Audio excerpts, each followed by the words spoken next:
Hello and welcome to our video on genetic inheritance.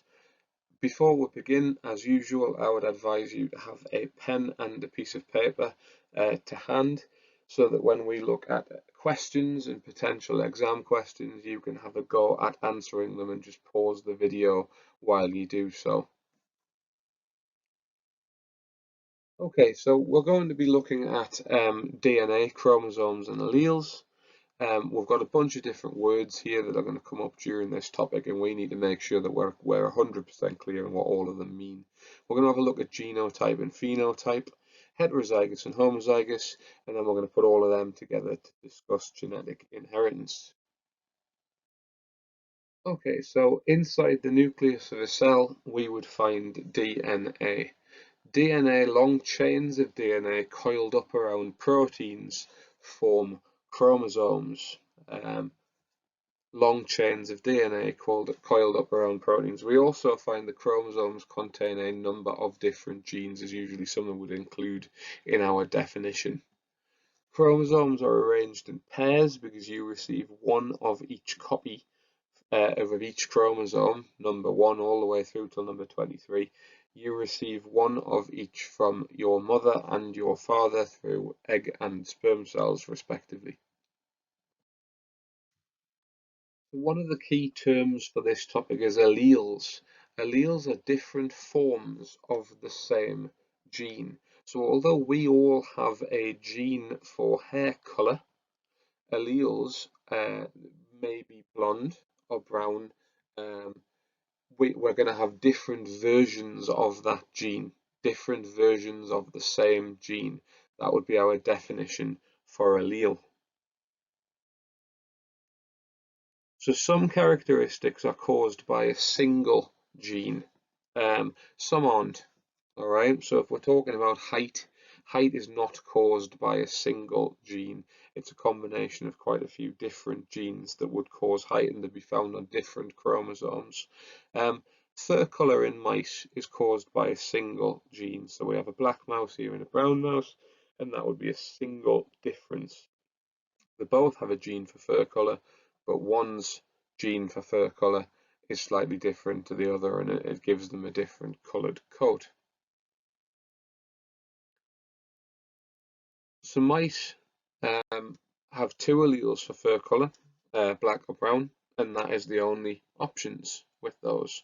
Okay, so we're going to try and include the terms homozygous and heterozygous, okay, and that relates to our mice underneath here. Homozygous alleles are two the same, and if I just highlight on here those two there, little b, and also these two over here, big B, they are homozygous alleles because they are two the same. Heterozygous alleles, I'm just circling in red here. So a heterozygous allele would be big B, little b, two different alleles. They are not the same. Okay. What you will notice here is all to do with being dominant and recessive, which we're going to come on to next.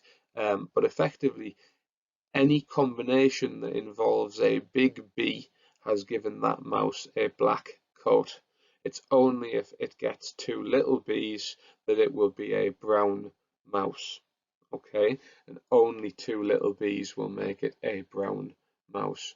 So just as a recap here, homozygous is two alleles that are the same. I've circled them in yellow. Heterozygous is two alleles that are different, and I've circled that in red.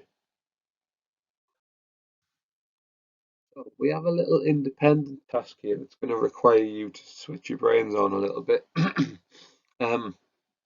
Color blindness in people is a recessive characteristic, red of green color blindness. So the alleles are capital R and little r, and we have said that it is a recessive characteristic. Remember, the capital R is our dominant one, and the little r is our recessive one.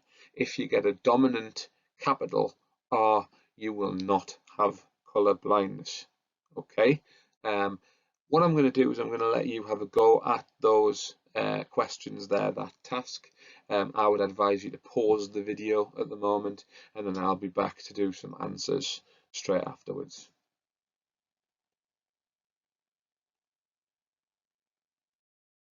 Okay, so answers are on the slide here at the moment. What are the possible phenotypes? Well, you can either be colourblind or you can be not colourblind.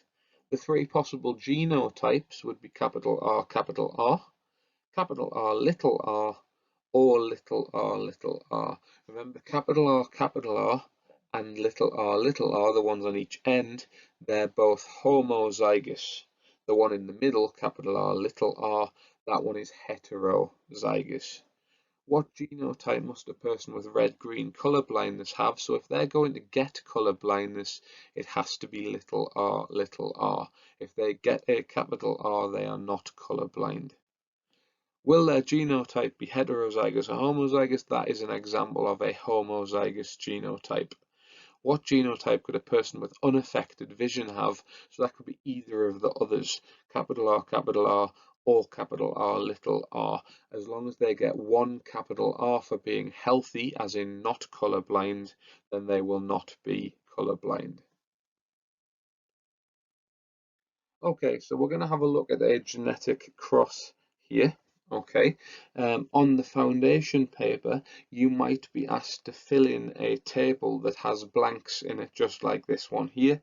The skill of actually drawing a table or creating your own is on a higher tier only.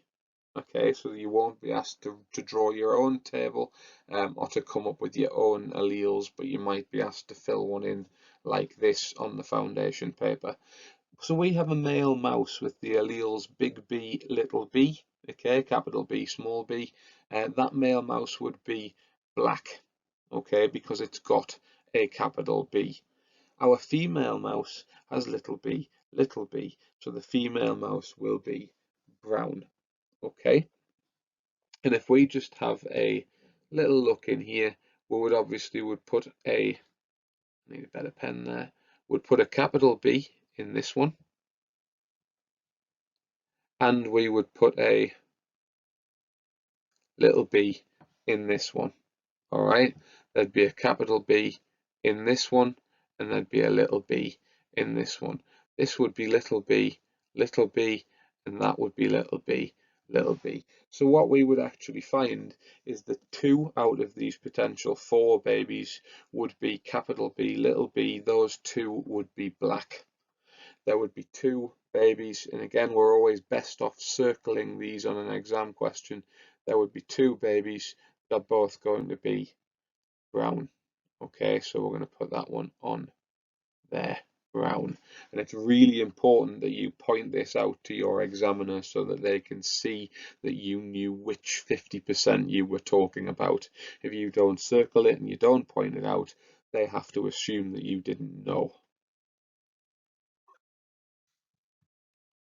So we have an exam question here, 2 mice both with the alleles big B, little b, and what's the probability of the offspring inheriting black fur is the question that we are asking. So again, we're going to want to draw what effectively looks like a noughts and crosses board, all right, and we want to colour in this top corner, okay, because we're not going to use that one there. So we've said that the alleles that are going in here are going to be big B, little b for the one of the parents, and big B, little b for the other parent.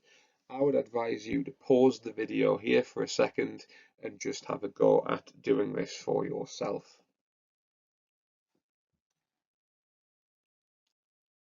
Okay, so we are going to have one possible baby that has big B, we're going to have 2 possible babies that have got big B, little b, and then we're going to have 1 possible baby that has 2 little b's. Again, I'm going to circle this one here, and I'm going to say, what is the possibility of getting brown fur? If we're asking about brown fur, it would be that one there. So if inheriting black fur, we'll remove that there for a second. So if inheriting black fur is going to be 75%, all right, is 75%, and My 5 seems to have disappeared, and would want to circle the 3,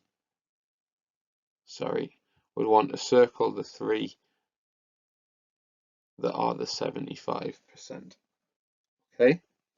Because it's asking about black fur. We have another example here. The allele for having dimples in the cheeks is a capital D, and it is dominant. So this time, if you've got that capital D, you have those dimples.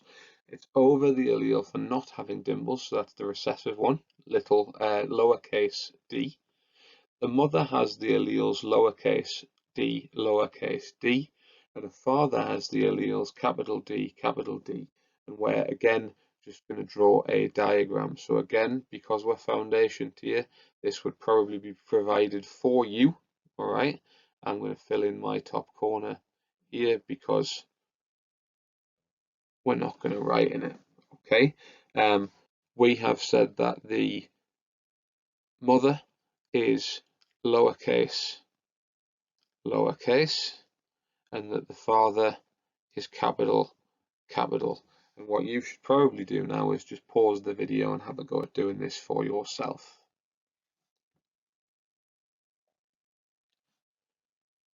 Okay, so again, the father is going to give a capital D to every single one of these children, right? There's going to be one of them in every single one. And then your lowercase d, sorry, I've just clicked the wrong thing there. There we go. Lowercase d's are going to go in all of them. So what is the possibility, what is the probability that the offspring will inherit dimples? It is 100%. Okay, 100%, because all 4 of them get a capital D.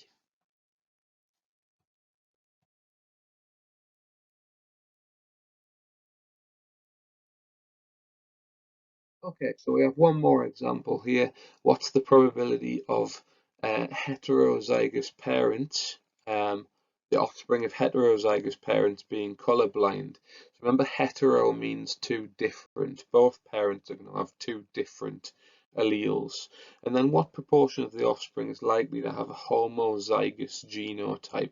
Reminder, homozygous means 2 the same, and that could be too big or too little. So I would advise you to pause the video here and have a go at those genetic crosses.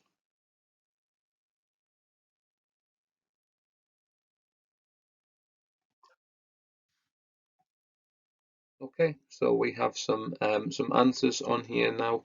We've filled in the diagram. You can see that both the male and the female parent have got capital R, little r. All right, so both the male and the female parent have got capital R, little r. And then we've done the genetic cross. Capital R goes in one box. Capital R, little r goes in 2 boxes. And then there's only one that is left with little r. Okay, that would be 3 babies that are not colorblind because they have a capital R, to only 1 baby that is colorblind because it doesn't have a capital R. What proportion of the offspring are likely to have a homozygous genotype? 50%. So capital R is homozygous, and little r is homozygous. So that is the end of our video. I hope it's been useful for you, and good luck with the rest of your revision. Goodbye for now.